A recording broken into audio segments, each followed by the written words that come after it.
Herkese selam, kanalıma hoş geldiniz. Bugün sizlerle birçoxumuzun uşaqlıq şirniyyatı olan umazlı piroqun reseptini bölüşmək istəyirəm. Bunun için bize 5 stəkan ələnmiş un lazımdır. Daha sonra 1 stəkan duru yağ, 1 stəkan şeker tozu ve 1 paçka vanil lazımdır. Bunları bu şəkildə əlimizlə yoğuraraq umac halına gətiririk. Əlimizlə sərtləşib umac formasına gələnə qədər yaxşıca ovuruq. Ovduqdan sonra bir stəkanını götürüb üzərinə səpmək üçün saxlayıram.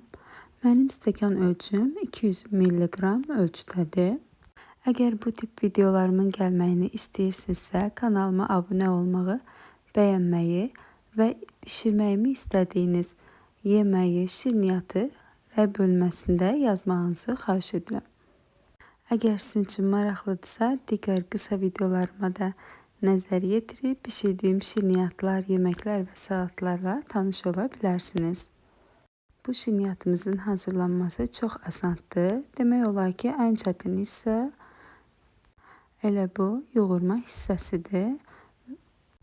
Daha sonra 2 stəkan qatıq, 2 ədəd yumurta və 1 çay qaşığı çay sodasını bu şəkildə qabardıb yavaş-yavaş umacımızla qarışdırırıq. Tam qarışdırıb eyni qatılıqda kütlə alınana qədər yaxşıca qarışdırırıq.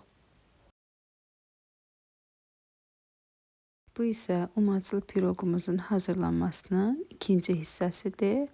Bu şəkildə qarışımı yaxşıca hazırlayıb əlimizlə çırpırıq ki, umaclar içərisində topaqlar halında çox da qalmasın. Qarışım hazır olduqdan sonra sobamızın listini götürürük və içərisinə qarışımımızı əlavə edirik. Listi yenidən yağlamağa ehtiyac yoxdur. Çünki elə piroqumuzun tərkibində kifayət qədər yağ var. Yəni əlavə yağa ehtiyac yoxdur.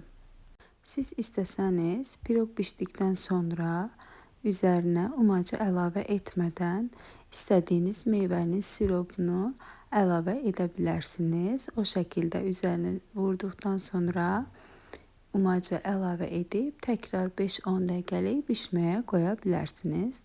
Amma mən bu dəfə sadə hazırladım. Amma siz üzərinə sirop vuracaqsınızsa, içərisindəki şəkər tozu miqdarını azaltmağınızı tövsiyə edirəm. Yaxşıca qızardıqdan və soyuduqdan sonra kəsirəm. Kanalı bəyənməyi və abunə olmağı unutmayın.